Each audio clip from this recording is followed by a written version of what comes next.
If you grew up in New Zealand in the late 80s or 90s, there's a good chance Deka was part of your life, even if you didn't quite realise or remember how big it once was. Deka wasn't a supermarket, and it wasn't quite a traditional department store either. It sat somewhere in between, a nationwide chain selling affordable household goods, clothing, toys, and everyday essentials. It was built around value, volume, and accessibility, a place where ordinary families could shop without overthinking it.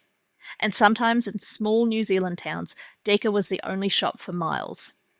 Deka launched in 1988, created by L.D. Nathan, one of New Zealand's major retail conglomerates at the time.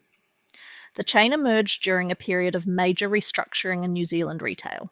Nathan had recently acquired the Mackenzie's department store chain and decided to split its operations into two clear paths: food retail and general merchandise. Deka became the general merchandise arm. At launch, Deka wasn't small. Around 90 stores opened nationwide, many of them rebranded from existing Nathan-owned outlets such as Maximart, Big City, and Mark II. Some locations were branded Deka Maximart, reflecting the transition. The aim was scale, lots of stores, broad appeal, and competitive pricing. Marketing played a huge role early on. Deka debuted with a high-profile advertising campaign built around the slogan "I Feel Good," set to James Brown's "I Got You, I Feel Good." The ads ran nationally and helped cement Deka as a cheerful, family-friendly, budget-conscious brand. For many Kiwis, that jingle became inseparable from the store itself. But behind the scenes, New Zealand retail was changing fast. In 1992, ownership shifted when Deka became part of Farmers Deka Ltd, following a transfer to the Farmers Trading Company. Farmers saw Deka as a lower-cost, mass-market complement to its more mid-range department stores. The move wasn't controversial. It reflected a broader trend of consolidation as retailers tried to survive intensifying competition. By the mid-1990s, Deka refreshed its branding. The "I Feel Good" campaign was phased out in 1996, replaced with slogans like "You Know Where" and later "Better Value Every Day." The messaging leaned harder into familiarity and affordability, but the market pressures were already mounting. The biggest challenge came from the warehouse. Throughout the 1990s, the warehouse expanded aggressively across New Zealand, offering similar goods at consistently lower prices, backed by massive scale and streamlined operations. Deka struggled to match that model. While it still had a strong footprint, its costs were higher, margins thinner, and its position increasingly squeezed. By 2000, Deka had shrunk from its original size to 61 stores. Losses continued to grow. In early 2001, the chain reported half-year losses of 3.3 million New Zealand dollars, described at the time as accelerating and unsustainable. Importantly, Deka did not collapse into bankruptcy. In March 2001, Farmers Deka Ltd and its Australian parent company, Foodland Associated Limited, announced a controlled shutdown of the chain.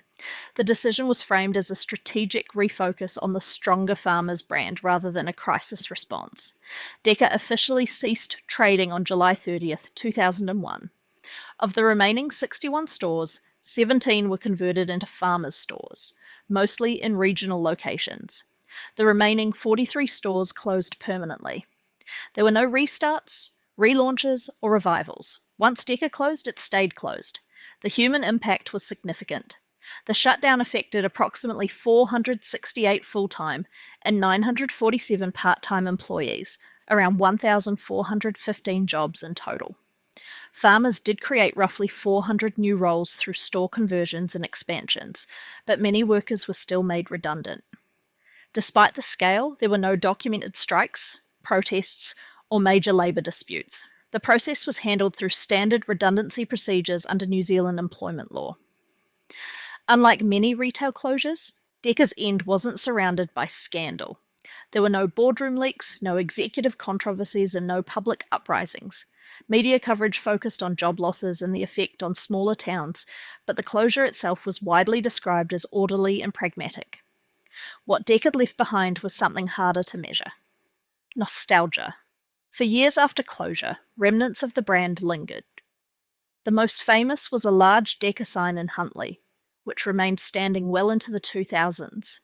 In 2013, locals even petitioned to preserve it as a piece of Kiwiana. While its current status is unclear, the sign became a symbol of how deeply Deka had embedded itself into everyday New Zealand life. Today, Deka survives mostly in memory. Old ads, faded signage, and stories shared online.